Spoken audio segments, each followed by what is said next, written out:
안녕하십니까, 강재현입니다. 국내 코로나19 하루 신규 확진자가 61일 만에 한 자릿수를 기록했습니다.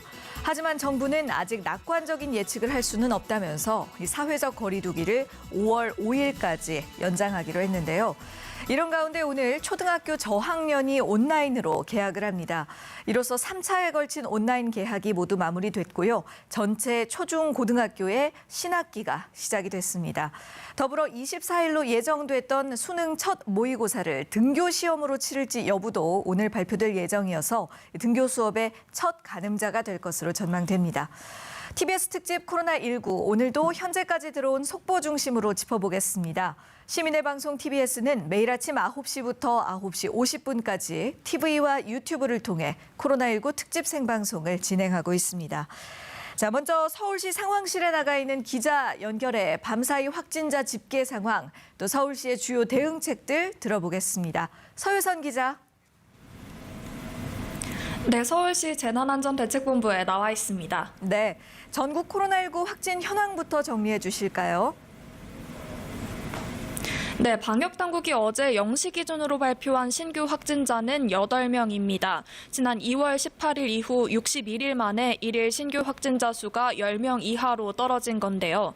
일명 슈퍼전파자인 31번 확진자가 발생한 이후 하루 신규 확진자는 한 자릿수에서 두 자릿수로 늘다가 확산이 본격화됐을 때는 하루 수백 명의 신규 확진자가 나오기도 했습니다. 그래도 이달 들어서는 확산세가 다소 누그러진 모양새입니다. 이달 13일부터 17일까지 닷새 동안 신규 확진자는 20명대 선에서 머무르다가 그제 발표에서부터는 10명대로 떨어졌습니다. 신규 확진자를 지역별로 보겠습니다. 서울과 대구에서 각각 2명이, 인천과 경북에서 각각 1명이 새로 확진 판정을 받았습니다. 검역 과정에서 확인된 사례는 2명이었는데요. 발생 원인별로 보면 해외 유입 관련이 5명, 지역사회 발생이 3명으로 해외 유입 관련이 전체 신규 확진자의 62.5%가량을 차지하고 있습니다. 다음으로 사망 현황 살펴보겠습니다. 지금까지 국내에서 확인된 사망자는 모두 234명, 평균 치명률 2.19%를 보이고 있는데 특히 고령일수록 사망률이 급격하게 높아집니다. 연령대별 평균 사망률은 60대에선 2.53%, 70대 9.65%, 80세 이상에서는 23.24%를 기록하고 있습니다. 네. 2달 정도 만에 신규 확진자 증가수가 한 자릿수로 줄어들었는데도 여전히 원인별로 보면 해외 유입 관련 사례가 좀 비중을 차지하고 있는 모습이네요. 그렇다면 서울시 현황은 어떤가요? 네, 어제 오전 10시까지 집계된 서울의 누적 확진자는 이제 624명입니다. 서울의 신규 확진자는 최근 일주일간 한 자릿수 증가세를 보이고 있는데요. 날짜별로 보면 이달 1일에서 5일까지는 두 자릿수 신규 확진자를 기록하다가 이달 12일부터 18일까지는 최대 8명의 신규 확진자가 나오는 데서 그치고 있습니다. 전체 확진자를 발생 원인별로 보면 서울도 해외 접촉 관련이 246명으로 전체의 39.4%가량을 차지하면서 가장 많습니다. 또 자치구별로 보면요. 해외 유입 사례가 계속해서 늘고 있는 강남구가 현재 62명으로 가장 많고 뒤이어 관악구가 42명, 동작, 서초, 동대문, 구로, 송파구는 30명대 선에서 그치고 있습니다. 네. 그런데 사실 지난주 일요일까지가 강화된 사회적 거리두기 기간이었고 또 심지어는 조금 완화된 사회적 거리두기로 해서 그런 방식으로 지금 더 연장까지 되지 않았습니까? 그런데 지난 주말에 또 서울 일부 교회들에서 현장 예배를 강행했다는 소식이 있군요. 네, 주말이었던 어제 서울 곳곳의 교회에서 현장 예배를 진행했습니다. 특히 지난주 부활절 현장 예배를 진행했던 서울 시내 교회 2,500여 곳 가운데 대부분이 현장 예배를 진행한 것으로 파악이 됐는데요. 앞서 서울시로부터 집회 금지 명령을 받았던 서울 성북구 소재 사랑제일교회는 벌써 4주째 현장 예배를 강행했습니다. 서울시와 성북구청 직원들이 현장에 나가서 집회 금지를 알렸지만 교회 측은 지시에 따르지 않았고요. 현장 예배에 참여했던 900여 명의 교인들은 예배를 막는 행위는 예배 방해죄에 해당한다면서 교회 진입로를 가로막았습니다. 이에 서울시는 참석자 체증 자료를 분석해서 3차 고발을 진행할 계획이라고 밝힌 상황입니다. 온라인 예배와 현장 예배를 함께 진행해왔던 구로구 연세중앙교회, 강남구 광림교회 등 일부 교회들도 어제 현장 예배를 진행했습니다. 한편 서울 서초구 온누리교회와 중랑구 서울시티교회에서는 주차장에 각각 180여 대와 150여 대의 차량이 모여서 라디오를 통해 목사 설교를 듣는 승차 예배를 올리기도 했습니다. 네, 그랬군요. 자, 마지막으로 서울시 경제지원책 이야기로 넘어가 보겠습니다. 서울에 거주하고 있는 재외국민도 재난긴급생활비 지원을 한다고요?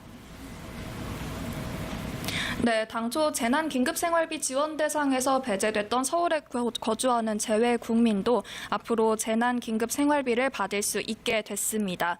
서울시는 정부 지원을 받지 않는 중위소득 100% 이하 가구를 대상으로 지난달 30일부터 재난긴급생활비 신청을 받고 있는데 앞선 지원 대상에서 재외 국민은 배제됐었습니다. 그러자 이달 2일 한 제1동포 3세가 차별이라면서 민원을 제기했고 앞서 이주 공동행동 역시 서울시와 경기도가 난민과 이주민을 재난지원금 대상에서 제외한 건 인권 침해라면서 국가인권위원회에 진정을 제기하기도 했는데요. 이에 서울시는 재외국민이라도 주민등록이 있는 사람은 서울시 재난긴급 생활비 지원 대상에 포함하기로 했습니다. 또 기초생활보장 일부, 또 산모 신생아 도우미, 에너지 바우처 보육 등에서도 수당을 받을 수 있다고 밝혔습니다. 다만 국내에 거주하는 외국인 가구에 대해서는 법적 지원 근거가 부족하다면서 외국인과 난민에 대한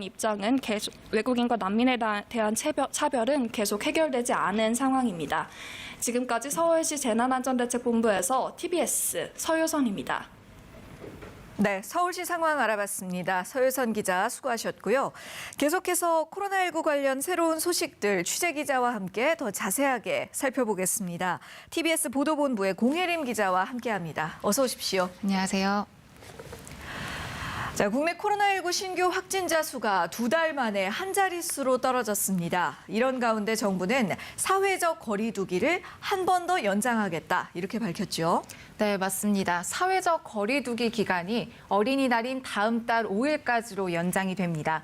신규 확진자 증가폭이 최근 열흘간 빠르게 줄면서 한 자릿수까지 떨어졌지만 여전히 안심할 수 없다는 게 정부의 판단입니다. 감염 경로를 알 수 없는 환자가 계속 발생하고 있고 또 지난 15일 총선 때의 감염 정도가 아직 확인되지 않았기 때문입니다. 또 다가오는 황금 연휴 기간을 계기로 2차 확산 우려가 있다는 판단도 크게 작용을 했습니다. 오는 30일이 부처님 오신 날인데요. 이날부터 5월 1일 근로자의 날, 5월 5일 어린이날까지 연휴가 연달아 있습니다. 그래서 직장인은 5월 4일 월요일 이 하루만 휴가를 내면 최장 6일까지 쉴 수 있게 됩니다. 이 기간에 방심을 하게 되면 코로나19 확산세가 지금보다 더 커질 수 있다는 우려가 나오고 있습니다. 네, 지난 총선 날도 그랬고 이번 황금 연휴 때도 조금만 긴장을 풀면 또 사회적 거리 두기가 느슨해질 수 있는 시기니까요. 네, 어떻게 보면 또 현명한 결정으로 보이는데 다만 국민들의 피로도와 경제 영향을 고려해서 제한 조치 일부는 또 완화하기로 했잖아요. 네, 우선 종교시설과 유흥업소, 또 실내 체육시설, 학원 같은 4대 밀집시설에 내려진 운영 중단 조치가 해제됐습니다. 그동안 밀집시설은 운영하지 않는 게 원칙이었는데요. 네. 이제는 사람들끼리 적절히 거리를 두고 마스크를 착용하는 등의 방역 수칙을 잘 지키면 운영을 재개할 수 있게 된 겁니다. 그러나 방역 지침을 어기는 사업장에 대해서는 지방자치단체 차원에서 폐쇄를 명령하거나 벌칙을 부과할 수 있습니다. 네, 또 다른 변화에는 어떤 것들이 있을까요? 네, 코로나19 사태 역시 중단됐던 국립공원과 자연휴양림 그리고 수목원이 다시 문을 열게 됩니다. 다만 운영을 재개하기 전에 시설별로 방역 지침을 세우게 되어 있는데요. 이에 환경부는 방역 지침을 마련하는 작업에 돌입을 했습니다. 또 사람들이 몰릴 것에 대비해 안내 요원과 순찰 인원을 확대할 방침입니다. 이와 함께 프로야구 같은 실내, 야외 스포츠도 관중이 없는 상태에서 경기가 치러질 수 있게 됐습니다. 네. 이에 지난달부터 중단 상태였던 각종 스포츠 경기가 재개될 전망인데요. 당초 2월 말, 3월 말에 개막할 예정이었지만 사실상 보류됐던 프로축구와 프로야구, 또 올해 예정된 대회를 하나도 치르지 못한 채 대기 중에 있는 남녀 프로골프가 다시 시작될지 주목되고 있습니다. 또 필수적인 채용 시험은 방역 수칙을 철저히 지키는 범위 내에서 제한적으로 시행될 것으로 보입니다. 네. 프로축구의 경우도 5월 정도에 조심스럽게 개막설이 나오고는 있던데 아직 확정된 사항은 아니기 때문에 앞으로의 그 행보를 지켜봐야 할 것 같습니다. 그렇다면 우리 학생들의 등교 문제는 어떻게 되는 건가요? 등교 문제만큼은 가장 보수적으로 접근해야 한다는 게 정부의 생각입니다. 네. 어느 사안보다 신중하게 지켜보면서 등교 수업과 온라인 원격 수업을 병행하는 방안을 검토하고 있다고도 밝혔습니다. 한편 오늘부터는 초등학교 저학년 137만여 명이 온라인 개학을 맞아 원격 수업을 듣게 됐습니다. 네. 이로써 전국의 540만 명의 학생이 온라인으로 수업을 들을 수 있게 됐습니다. 초등학교 3학년은 컴퓨터와 스마트 기기를 사용한 원격 수업을 듣고 초등학교 1, 2학년은 스마트 기기를 통한 수업이 어려워서 EBS 텔레비전 방송과 학습 꾸러미를 통해 수업을 받습니다. 예. 이 학습 꾸러미에는 아이들이 집에서 한글과 산수 등을 연습할 수 있는 학습지가 주로 담기게 됩니다. 앞서 지난 9일에는 중학교 3학년과 고등학교 3학년이, 지난 16일에는 중고등학교 1, 2학년과 초등학교 고학년이 원격 수업을 시작했습니다. 그렇군요. 네, 그렇습니다. 또 이와 함께 오는 24일 금요일로 예정된 시험이 또 하나 있죠. 고등학교 3학년 학생들의 학력 평가인데요. 이 시험을 예정대로 치를지 아니면 이렇게 미룰지 그 여부를 오늘 오전 서울시 교육청을 통해 발표될 예정입니다. 이 시험은 등교 수업으로 이달 말 시작할지 아니면 온라인 원격 수업을 지속하면서 등교 수업을 다음 달로 넘길지 이 모든 것들을 가늠하는 첫 잣대가 될 것으로 전망됩니다. 네. 그 대학 수학 능력 시험 이전에 고3 학생들이 치르게 되는 그 모의 평가를 얘기하는 거잖아요. 첫 번째 모의 평가인 만큼 중요한 시험일 텐데 이 시험을 등교 시험으로 치를지 아니면 어떤 방식으로 할지를 지금 논의하고 있는 상태인 거죠. 네, 맞습니다. 네네. 앞으로 어떻게 결정이 날지 또 많은 학부모와 학생들의 관심이 모일 것 같습니다. 자, 그리고 앞으로도 이 사회적 거리 두기의 수준은 이 감염의 전파 규모에 따라서 탄력적으로 바뀔 수가 있는 부분이죠. 네, 그렇습니다. 정부는 2주마다 감염 위험도를 평가해서 사회적 거리 두기의 강도를 조절하겠다는 입장입니다. 여기서 감염 위험도는 하루 확진자 수와 그중에서 감염 경로를 알 수 없는 사례의 비율을 종합적으로 검토해 이제 확정할 방침입니다. 이러한 탄력적인 운영은 그동안 고강도 사회적 거리 두기로 국민의 피로도가 누적됐고 경제 활동이 위축된 점을 모두 감안한 것으로 보입니다. 예. 이렇게 신규 확진자 수가 한 자릿수로 떨어졌는데도 정부에서는 계속 아직은 안심할 수 없다, 마음을 놓으면 안 된다, 이렇게 경고하는 이유는 뭘까요?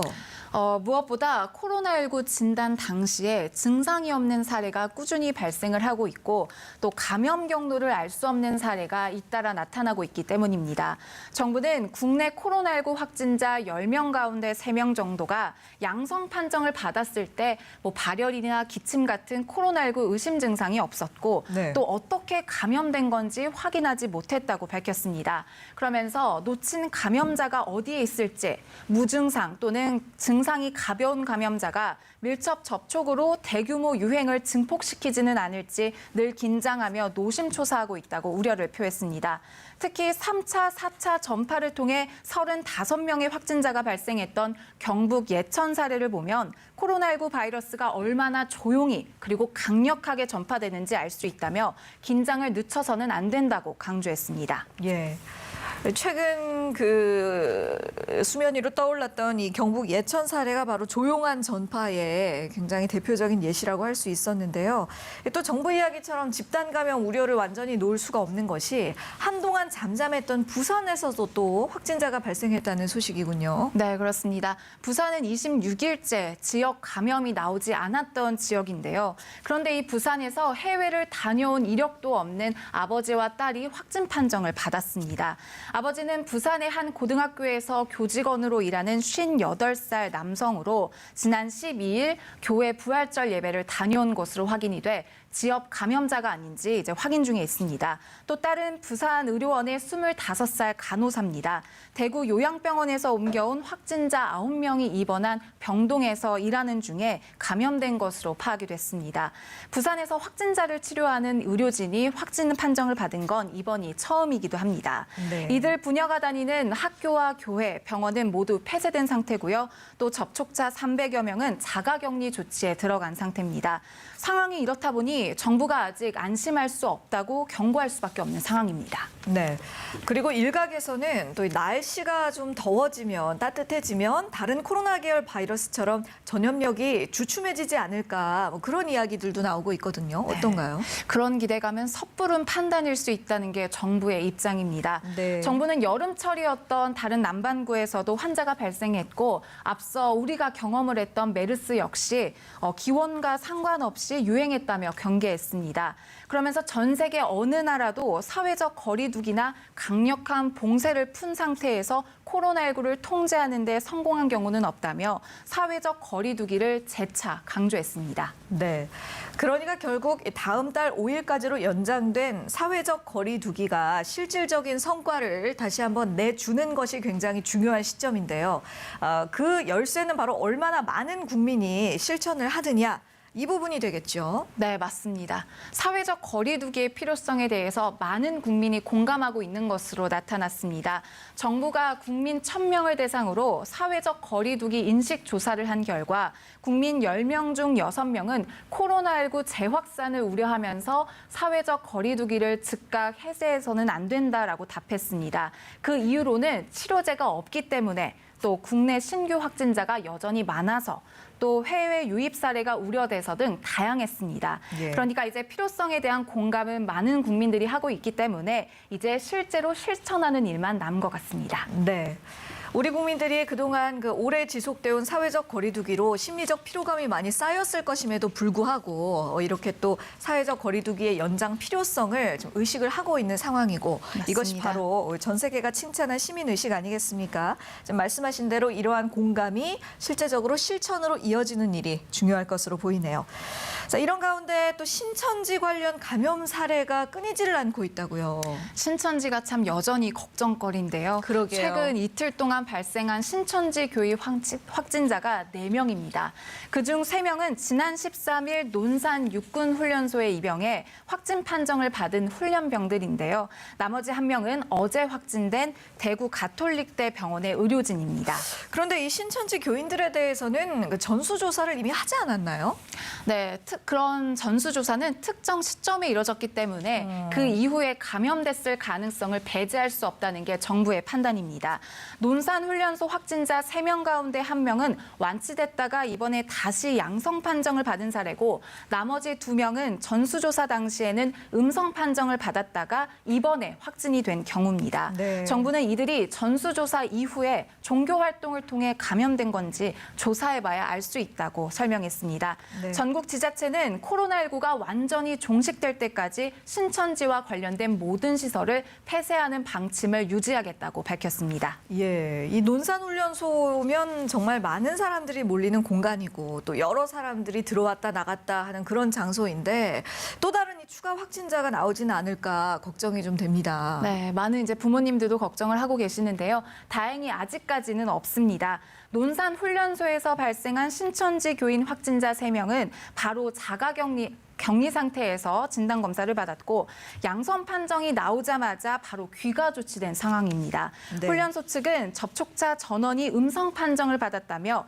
훈련병 수료식도 중대별로 간격을 넓혀 약식으로 진행하겠다고 밝혔습니다. 네, 그렇군요. 자, 또 한편 우리나라에 입국한 외국인들 중에서 자가격리 지침을 어긴 사람들이 있습니다. 그런 외국인들에게 강제 추방 조치가 내려지고 있죠. 네, 모두 7명인데요. 자가격리 기간 중에 휴대전화를 두고 전북 군산에 놀러간 베트남인 유학생 3명, 자가격리 장소를 3번이나 무단으로 이탈한 말레이시아인 유학생 1명이 비행기 편이 구해지는 대로 추방될 예정입니다. 또 서울에서 경남 김해로 무단 이탈했던 베트남인 부부, 또 전남 여수에서 바닷일을 나갔던 베트남인 선원 1명은 이미 지난 14일에 추방된 상태입니다. 예. 자, 이번에는 정치권 이야기로 좀 넘어가 보겠습니다. 이 코로나19 긴급재난지원금을 어디까지 줄 것이냐, 그 대상 범위를 두고 당정이 지금 이견을 좁히지 못하고 있는 상황이거든요. 네, 그렇습니다. 정부는 원래대로 소득 하위 70%의 4인 가구 기준으로 100만 원씩 주자는 입장을 고수하고 있습니다. 정부안에 따르면 1,470만 가구를 대상으로 4인 가구 기준 100만 원씩 주는 건데 여기에는 총 9조 7천억 원이 들어가게 됩니다. 네. 이 중 80%는 추경 편성으로 나머지 20%는 지방비로 마련한다는 계획입니다. 반면 더불어민주당은 총선 공약대로 모든 국민에게 4인 가구 기준 100만 원씩 줘야 한다는 주장입니다. 정부안보다 3조 3천억 원이 더 필요한 상황인데요. 이에 민주당은 국채를 추가로 발행하자는 주장이고 또 정부는 그렇게 되면 재정 건전성이 악화될 수 있기 때문에 반대하고 있습니다. 이러한 이견을 좁히기 위해 어제 저녁에도 비공개 고위 당정협의회가 열렸지만 접점을 찾지는 못한 것으로 알려졌습니다. 네, 이 두 가지 안 중에서 뭐 어떤 쪽으로 결론이 나더라도 결국에는 이 야당의 협조가 필요할 것 같아 보입니다. 네, 그러나 여러 변수가 있을 것으로 예상이 되고 있습니다. 특히 미래통합당 내에서는 총선 과정에서 모든 국민에게 지급해야 한다고 주장을 했던 황교안 전 대표가 대표직에서 물러난 상태고요. 또 그런데다가 민주당이 이야기한 국채 발행에 대해서 또 반대하는 의원이 통합당 내에서도 있습니다. 오늘부터 국회가 2차 추가 경정 예산안 심의를 시작하는데 상황을 좀 더 지켜봐야 할 것 같습니다. 예. 계속해서 해외 상황도 살펴보겠습니다. 일본의 경우는 지금 코로나19 확진자와 사망자 모두가 우리나라보다 많아졌네요. 네, 그렇습니다. 일본에서는 코로나19 확진자가 나흘째 500명 안팎으로 유지되고 있습니다. NHK 집계 기준으로 14일 482명, 15일 549명, 16일 574명, 17일 555명, 18일 584명인데요. 이제 전체 확진자 11,145명을 기록했습니다. 한국보다 400여 명이 많은 상태입니다. 일본의 코로나19 사망자 역시 어제 17명 추가된 237명입니다. 이는 한국보다도 3명이 더 많은 상황입니다. 네. 이에 아베 신조 일본 총리는 기존의 도쿄도 등 7개 도부현에 내렸던 긴급 사태 선언을 전국으로 확대했습니다. 예, 그러니까요. 일본의 긴급 사태 대상지가 지금 전국으로 확대가 된 상태잖아요. 그만큼 일본 상황이 좀 굉장히 우려스러워 보이는데요. 네, 일본은 코로나19 대응에 있어서 우리나라와 그동안 좀 다른 양상을 보여왔었는데요. 일본에서는 코로나19 진단검사가 충분히 이루어지지 않아 아직 확인되지 않은 감염자가 다수 있을 것으로 전망되고 있습니다. 또 일본은 감염 경로를 역학조사할 때 확진자의 진술에 주로 의존하기 때문에 피해는 더 클 것으로 보입니다. 도쿄의 신규 환자 180여 명 가운데 한 68%가 감염 경로가 밝혀지지 않았다고 현지 언론이 보도하기도 했습니다. 네, 이 정도 상황이라면 그 일본의 의료 현장 또 의료 시스템에도 좀 문제가 많이 생기기 시작할 것 같은데요. 네, 그렇습니다. 도쿄의 여러 병원에서 원내 감염 확산을 우려해 코로나19 의심 환자를 거부하는 사례도 속출하고 있습니다. 코로나19 환자를 대응하느라 여력이 없어 다른 응급 환자를 돌려보내는 상황도 펼쳐지고 있는데요. 또 병상이 부족해 감염병 지정 의료기관이 아닌 병원에 부탁을 해서 병상을 급하게 충당하는 경우도 발생하고 있고요. 또 오사카에서는 방호복이 부족해서 비옷을 대신 입는 경우도 나오고 있다고 합니다. 네. 또 이 아베 정부에 대한 현지 언론 보도 내용들도 있는데 이 부분도 소개를 좀 해주시겠어요? 네, 또 아베 정부가 거액을 들여서 배포하고 있는 첫 마스크에도 벌레나 오염물이 나오는 등 불량품이 속출하고 있다는 현지 언론 보도가 나오고 있습니다. 이에 세계보건기구 사무총장의 선임 고문은 일본 전문가들이 정치 권력에 예속돼 코로나19 사태에 대해 제 목소리를 내지 못하고 있다고 강하게 비판하기도 했습니다. 네. 그런가 하면 또 미국에서는 코로나19 봉쇄 조치에 항의하는 시위가 확산되고 있는 상황입니다. 네, 맞습니다. 미국에서는 주말을 맞아 공화당원과 구구 음모론 뉴스 사이트인 인포워스 등이 곳곳에서 사회적 거리두기와 기업과 상점 폐쇄 조치에 항의하는 시위를 계속 벌이고 있다고 워싱턴 포스트는 보도했습니다. 그러면서 도널드 트럼프 대통령이 미시간과 미네소타, 버지니아 등 3개 주를 지목해 해방하라는 트윗을 올린 뒤 재빠르게 이러한 시위 계획이 나오고 있다고 지적했습니다. 자택 대피령이 연장됐던 미시간주에서는 수천 명이 차량을 보고 나와 경적을 울리며 봉쇄를 해제하라고 요구하기도 했습니다. 또 브라질에서도 봉쇄 조치에 항의하는 시위가 동시다발적으로 벌어진 것으로 알려졌습니다. 브라질 대통령은 이들에 대한 지지 의사를 밝히기도 했습니다. 네, 정말 세계 곳곳 여러 나라에서 코로나19로 인한 혼란스러운 사태가 이어지고 있는 그런 상황이네요. 이야기 잘 들었습니다. 지금까지 TBS 공혜림 기자와 함께했습니다. 수고하셨습니다. 네, 계속해서 국내외 코로나19 상황 전문가와 함께 짚어보겠습니다. 먼저 가천대 길병원 감염내과 엄중식 교수님 모셨습니다. 어서 오십시오. 그리고 지식 큐레이터 강양구 과학전문기자도 함께해 주십니다. 안녕하십니까? 네, 안녕하십니까? 자, 정부가 다음 달 5일까지 사회적 거리두기 강도를 완화해서 연장하기로 결정했습니다. 종교시설 등 4대 밀집시설에 대해 운영 중단 권고는 해제하지만 방역지침 준수 명령은 유지한다고 밝혔는데요. 이런 완화 수준 어떻게 보고 계신지 궁금합니다. 네, 지난 2월부터 고강도의 사회적 거리두기가 시작이 돼서 거의 2달이 됐습니다. 그렇죠. 그 결과물로 이제 매일 확진 환자가 단단히 수로 나오는 그런 성과를 거둔 것이 굉장히 중요한 그런 부분인데요. 문제는 이제 고강도의 이 사회적 거리두기가 오래가면서 3월 마지막 주부터는 서서히 좀 이런 경각심이 좀 누그러지고 있는 상황입니다. 예. 이제 그리고 또 실제로 이제 사회적 활동이나 경제적 활동이 막힌 상태에서 상당한 그런 어려움을 겪는 분들이 계시기 때문에 어찌됐든 이 사회적 거리두기를 이제 전환해야 되는 시점이 되었다고 보고 있는 거고 그 첫 단계로서 고강도의 사회적 거리두기에서 일부 완화된 기준을 가진 거리두기를 당분간 유지하는 그런 형태로 가는 것인데 비교적 적절한 선택이라고 보고 있습니다. 예, 그렇군요. 그런데 운영 중단을 권고했을 때도 일부 교회들은 계속 예배를 강행하는 곳들도 있었고 또 그곳들을 중심으로 집단 감염이 발생하기도 했었는데요. 권고를 해제하고 나면 혹시나 이런 위험성이 더 높아지는 것 아니냐 이런 우려가 크거든요. 네, 이제 그런 부분들이 제일 우려스러운 대목이라고 할 수 있겠습니다.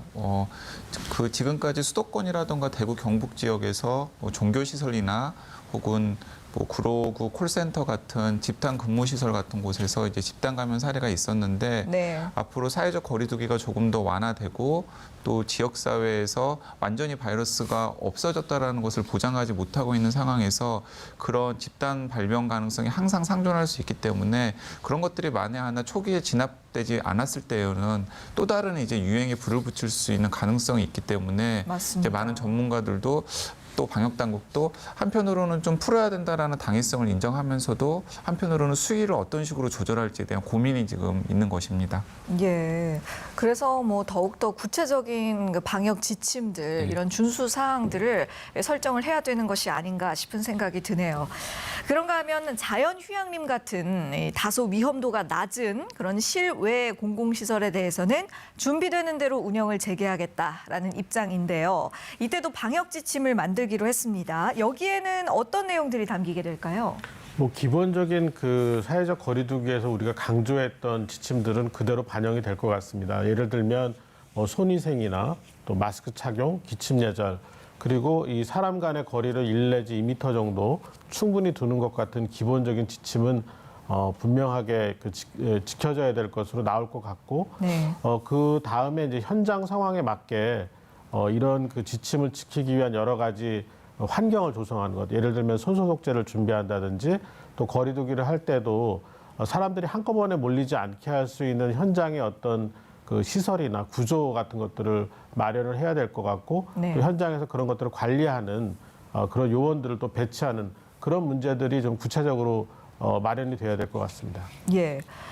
또 이 정세균 총리의 발언 중에서 눈에 띄는 부분이 어떤 내용이냐 하면요.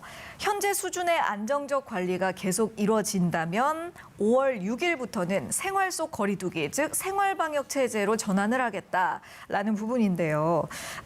이 현재 수준의 안정적 관리라는 이 구절의 내용이 어느 정도의 의미일지, 이게 그 수치적으로 어제 나온 뭐 신규 확진자 한 자릿수 유지라던가 뭐 이런 의미로 봐야 할까요? 네, 그렇습니다. 이제 두 가지 정도로 방역 당국에서는 제시를 했었는데요. 일단은 해외 유입에도 불구하고 서울, 경기 지역이 계속 9일째 한 자릿수를 유지하고 있거든요. 네. 그러니까 이 정도의 일일 확진 환자가 굉장히 낮은 수준으로 나오고, 그리고 또 그렇게 낮은 수준으로 나오는 확진 환자 중에서 감염 경로를 명확하게 파악하는 비율이 굉장히 높을 때 이제 방역 당국이 지금의 상황을 관리하고 있다라고 생각할 수 있겠고요. 네. 이제 그런 상황이 계속 된다면은 5월 6일부터는 생활 속 거리두기, 그러니까 생활 방역 체제로 완전히 전환할 수 있지 않을까라는 기대감을 가지고 있는 것으로 보입니다. 네. 근데 이제 일부 전문가들은 여기에 더해가지고 좀 더 구체적인 데이터가 좀 확보가 되어야 되지 않느냐라는 의견도 있습니다. 이제 그 말은 무슨 말씀이냐면, 저도 이제 몇 차례 강조를 하긴 했습니다만은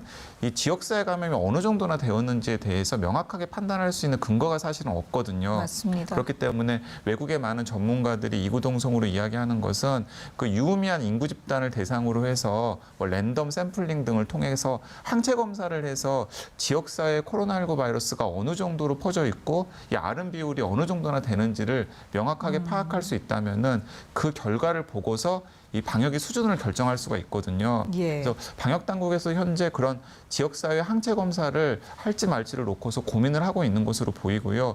그런 데이터들이 좀 더 보강이 된다면은 좀 더 체계적인 장기적인 방역이 가능할 수도 있지 않을까 생각이 됩니다. 네, 그러니까 뭐 무증상 환자들, 본인이 감염이 된 사실을 인지하지 못하고 있는 무증상 환자라든가, 무증상이거나 혹은 가볍게 앓고서 이제 지나간 예. 경우가 얼마나 있는지를 확인을 해야 방역 당국이 지금 거의 다 제대로 파악하고 있었는지 아니면 파악하지 못한 부분들이 많았는지를 좀 판단할 수 있는 근거가 마련이 될 수 있는 거죠. 예, 알겠습니다.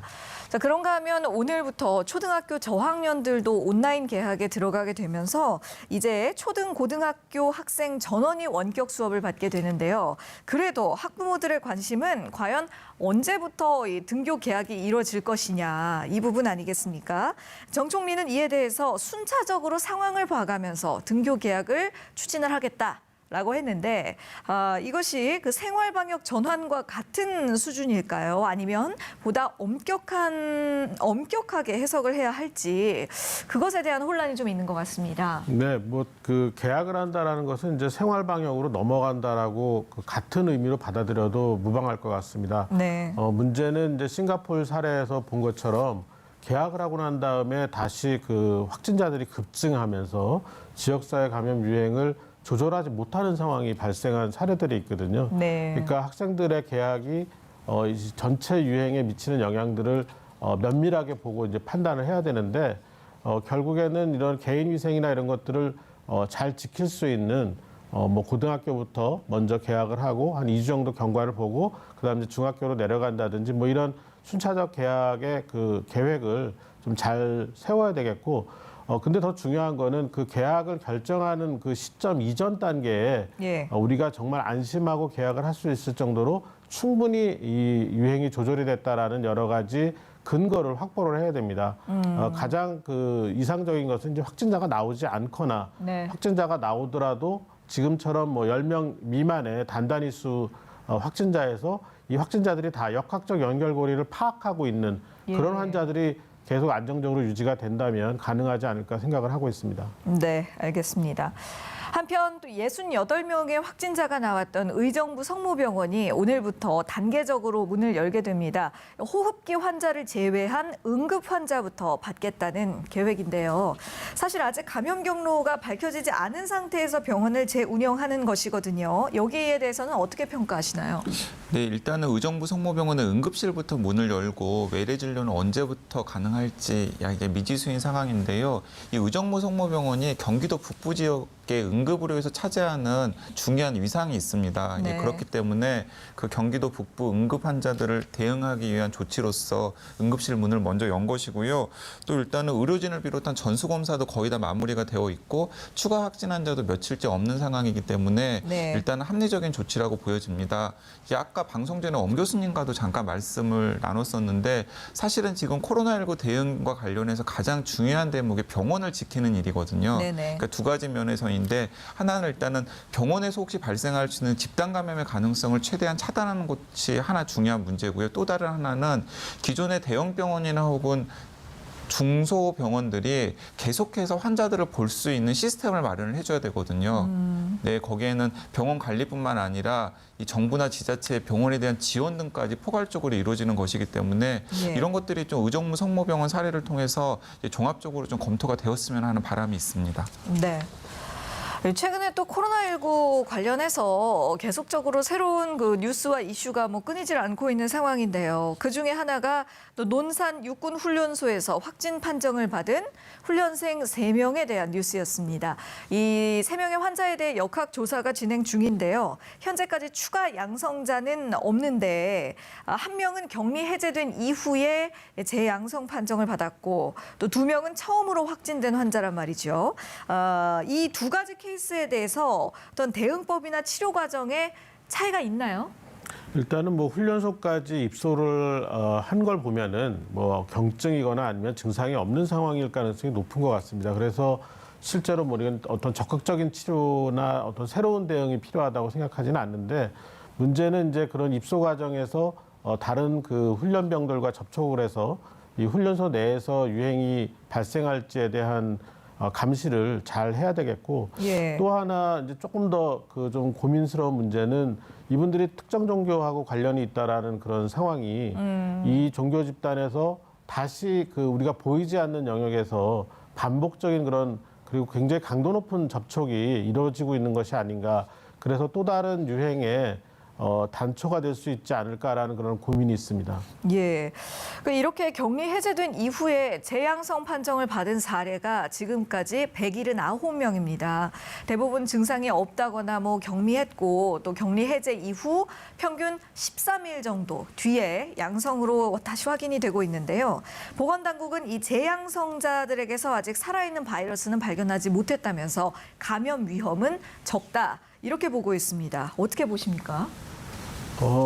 실제로 이제 이 재감염 사례는 거의 없다고 보고 있고요. 네. 그다음에 이 양성이 나온 그런 환자들의 경우에는 임상적인 증상이나 이런 것들이 있는 분도 계시지만 없는 분들이 대부분이고 네. 또 중요한 게 이제 이 유전자 확진 검사 외에도 배양 검사를 했습니다. 바이러스 배양 검사를 했는데 이런 분들에서는 살아있는 바이러스가 배양 검사에서 확인된 사례가 없습니다. 네. 그렇기 때문에 아마도 이 죽어있는 유전자가 발견되어 있을 가능성도 매우 높다고 보고 있고, 그래서 이 부분은 조금 더 이제 검토를 해봐야 될 그런 부분이긴 하지만, 적어도 전파 가능한 그런 상황은 아니다라는 점이고, 또 하나는 이 재발 사례, 그러니까 재활성화된 사례일 수는 있지만, 유행에 큰 영향을 아직까지는 줄 그런 상황이 아니다. 이렇게 보고 있습니다. 예, 재활성화가 됐다고 하더라도 다른 사람으로의 감염 위험성은 적다는 현재까지의 자료를 보면 그렇습니다. 예, 그렇군요. 자, 대구 상황도 좀 살펴보겠는데요. 대구에서는 지금 치료 중인 환자가 1,000명 아래로 줄었고 또 하루 확진자도 열흘 넘게 한 자릿수를 유지하고 있습니다. 또 마비가 됐었던 역학조사 기능도 회복이 되어서 오늘부터는 확진자들의 동선을 공개하기로 했는데요. 대구 지역의 경우는 원래 신천지발 확산으로 의료가 붕괴될 위기까지 갔었는데 이렇게 방역 성과를 거둘 수 있게 된 데에는 어떤 부분이 가장 중요했을까요? 일단은 대구 시민분들이 너무나 큰 고생을 하셨죠. 그럼요. 대구 경북에 있는 분들이 그 모든 불편함을 감수하고 아주 고강도의 사회적 거리두기, 거의 봉쇄에 가까운 수준의 것들을 다 이겨내 주신 그랬죠. 그런 네. 적극적인 협조가 1차적인 성공의 요인이라고 보고 있고요. 또 하나는 이제 대구 경북 지역의 의료 기관들이 무너지지 않도록 굉장히 많은 의료진들이 3,000명이 넘는 의료진들이 대구 경북 지역에 가서 자원 활동을 하고 또 실제 그런 환자들을 보는 데 있어서 두려움 없이 버텨주셨다는 것이 네. 가장 그 성공적인 그 요인이 아닌가 이렇게 생각을 하고 있습니다. 네. 이번에는 또 다른 나라 해외 상황들도 종합해서 좀 살펴보겠습니다. 미국과 유럽은 봉쇄 완화 조치에 들어갈 움직임을 보이고 있는 가운데 이에 반해서 일본은 지금 상황이 빠르게 악화가 되고 있거든요. 일본에서 확진자 급증세가 이어지고 있는 이유 뭐라고 보시나요? 사실 지금 세계에서 제일 걱정되는 나라 중에 하나가 일본이라고 할 수 있겠는데요. 맞아요. 금요일 날 제가 일본에 계시는 현지에 계시는 의사 선생님과 1시간 정도 대화를 나눌 기회가 있었거든요. 네. 근데 이제 몇 가지 확인을 했었는데 지금 국내 언론을 통해서 나오는 내용들이 거의 다 사실로 확인이 되었더라고요. 일단 가장 큰 문제는 무엇이냐면 아까 브리핑 과정에서도 잠깐 나왔습니다마는 이 신규 확진자들이 한 70% 정도가 감염 경로를 파악하지 못하고 있다라고 합니다. 예. 그렇다면은 이게 발견되는 확진 환자들 외에도 지역사회 감염이 어느 정도 수준으로 이루어지고 있는지에 대해서 일본의 방역 당국이 전혀 지금 가늠을 하지 못하고 있는 상황이기 때문에 네. 이제 어디를 막아야 될지를 모르는 상황에서 계속해서 환자들이 나오고 있는 상황이라고 봐야 될 것 같고요. 또 다른 하나는 확진 환자들이 발생을 하더라도 진단도 늦을 뿐만 아니라 그렇게 발생한 확진 환자들을 의료기관에서 이렇게 적절하게 수용을 하지 못하고 있는 것 같습니다. 그러니까 중증 환자와 경증 환자들을 분리하고 또 중증 환자들은 어떻게 치료를 하고 경증 환자들은 어떻게 관리를 할지에 대한 체계 같은 것들이 전혀 지금 만들어지고 있지 않기 때문에 이 오히려 이제 의료 현장에서 이제 혼란이 생기고 그 과정에서 또 한편에서는 의료 공백이 생기는 그런 상황들이 생기고 있기 때문에 이게 이번 주가 지나가면은 이제 이런 결과들이 후가들이 계속해서 나올 수 있지 않을까 싶고 최악의 상황에서는 뭐 이탈리아나 뉴욕, 미국의 뉴욕에서 봤던 모습들이 일본의 도쿄나 오사카 같은 곳에서 벌어질 가능성도 배제할 수 없으리라고 보입니다. 그러니까요. 네. 또 일본의 사례를 보면 우리나라가 성공적인 방역을 치를 수 있었던 데에 그 주요한 요인으로 평가받고 있는 그 정확한 전수조사. 와 동선조사 그리고 중증과 경증 환자를 분리해서 체계적으로 관리하는 것들 이런 부분들이 얼마나 중요했는지를 또 일본 사례를 보면서 반증을 할 수가 있는 것이죠. 이런 가운데 앞서 언급했듯이 미국과 유럽의 경우는 봉쇄 조치 완화에 들어간다고 합니다. 그런데 미국에서 유학생들 입국하는 문제도 있고 좀 걱정이 있는데 이건 괜찮을까요, 교수님? 글쎄, 뭐 지금 특히 미국의 경우에 그 일부 주나 이런 데서 반발이 상당히 심하고 또 뭐 미국 대통령이 여러 가지 그 사회적인 활동, 경제적인 활동 재개에 관련된 언급을 자꾸 하고 있는 것으로 보이는데 실제로 이런 방역을 하는 사람들이나 이제 그 병원의 의사 입장에서 보면은 지금 전혀 그런 시기가 아닙니다. 미국은 아직도 절정인지 아닌지도 명확하게 확인할 수 없는 상황이고 예. 미국의 전문가들이 지금은 그 시작의 끝이다. 끝의 시작이 아니라 예. 시작의 끝이라고 얘기를 하고 있거든요. 시작의 끝이다. 예, 그러니까 서론이었다. 예, 지금 앞으로 저희가 보기에는 5, 6월 달 내내 환자가 충분히 감소하지 않을 가능성이 굉장히 높습니다. 이런 상황에서 지금 다시 이런 그 정상적인 생활로 돌아가는 것에 대한 논의를 하는 것이 제가 보기엔 굉장히 위험스러운 상황이라고 보고 있습니다. 네. 그리고 또 교수님과 의견을 같이 하시는 전문가분들이 상당히 많은 것 같더라고요. 네, 좀 우려스럽습니다. 자, 이번에는 이탈리아입니다. 이탈리아의 경우는 유럽에서 코로나19로 인한 사태가 가장 악화 일로를 걸었던 그런 나라인데요. 이탈리아에서 유행했던 코로나 바이러스가 중국 우한이라던가 우리나라에서 퍼졌던 바이러스와 유형이 다르다. 돌연변이 바이러스다. 이런 분석들도 지금 나오고 있거든요. 그렇다면 이런 유럽에서 들어온 바이러스에 의해서 2차 감염이 된다면 더 위험한 상황이 되지는 않을까요? 네, 가능성은 있지만은 좀 이런 걸 따져봐야 될 것 같은데요. 이제 코로나19 바이러스는 RNA 바이러스이기 때문에 항상 변이는 지금 이 순간에도 일어나고 있거든요. 예. 제 연구자들에 따르면 이미 한 3,500가지 정도의 변이가 있다라고 합니다. 그런데 문제는 뭐냐면 그 변이가 전파력이나 혹은 살상력에 결정적인 영향을 주는 변이여야 이게 우리한테 이제 심각한 영향을 주는 것이거든요. 네. 근데 현재 다양한 변이가 나타나고 있습니다만은 그 변이의 양상이 어느 정도나 되는지도 사실은 명확하지 않고요. 네. 또 결정적으로 바이러스의 특징에 영향을 주는 뭐 전파력이나 살상력에 영향을 주는 결정적인 변이가 나타났다는 증거는 아무것도 없습니다. 자, 그렇기 때문에 변이가 나타났다는 이유만으로 외국에서 유입되는 바이러스가 더 위험한 바이러스라고 하는 것은 좀 억측에 가까워 보이고요. 예. 이미 지금 전 세계 과학자들이 여러 가지 형태로 해서 변이를 추적하고 있기 때문에 네. 너무 그 부분에 대해서는 걱정을 안 하셔도 될 것 같습니다. 하지만 변이는 항상 일어날 수 있는 것이기 때문에 만에 하나 이제 그 변이가 결정적인 변이로 이어지면은 상당히 그것은 좀 이 바이러스에 대응하기 어려운 상황으로 될 것이기 때문에 그런 일이 일어나서는 안 되기를 또 바라야겠죠. 예. 그런데 이런 이야기들도 있더라고요. 코로나 바이러스가 처음 그 발병을 시작했을 시기와 비교했을 때 시간이 지날수록 감염성은 높아지되 병원성은 낮아지고 이런 쪽으로 계속해서 바뀌어 왔다. 뭐 이런 이야기들이 있던데요. 네, 이 코로나19 바이러스가 그런 식으로 바뀌어 왔다라는 건 아니고요. 네. 보통 이제 바이러스가 많이 퍼지면 이 바이러스도 숙주랑 가능하면 친하게 지낼 수 있는 식으로 이제 바뀔 경우가 많거든요. 본인들이 번식하기 네, 본인들이 위해서. 이제 그런 본인들 입장에서는 뭐 사람들에게 치명적인 독성을 가지기보다는 좀 이렇게 전파력은 강하면서도 이렇게 같이 동거할 수 있는 이 상황이 되면 가장 최상의 상황이기 때문에 네. 이제 그런 식으로 변이할 가능성에 대해서 일부 전문가들이 이야기를 하는 것이지 네. 실제로 코로나19 바이러스가 그렇게 변이를 했다라는 증거는 아직까지는 없습니다. 네. 네. 너무 아직까지는 우려하지 않으셔도 되겠군요. 그래서 이 치료제와 백신 개발이 어쨌든 지금 가장 중요한 해결책이 될 것이고 전 세계가 여기에 그 이목을 집중하고 있습니다.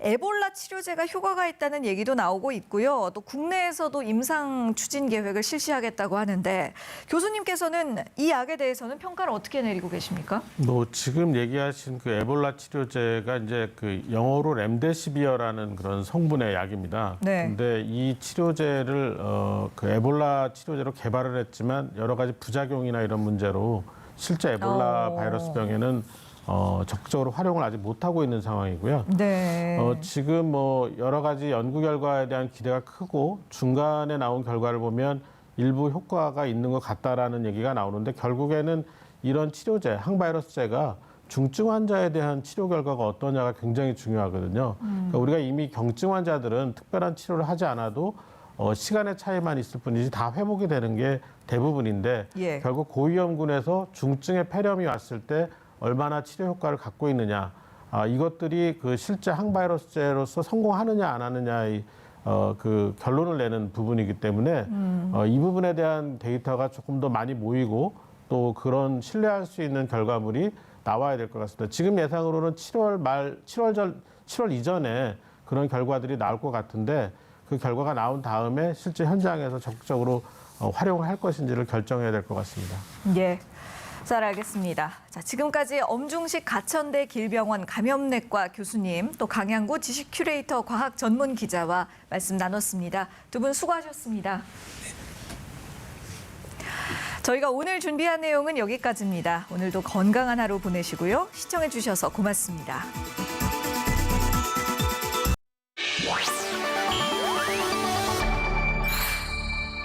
TBS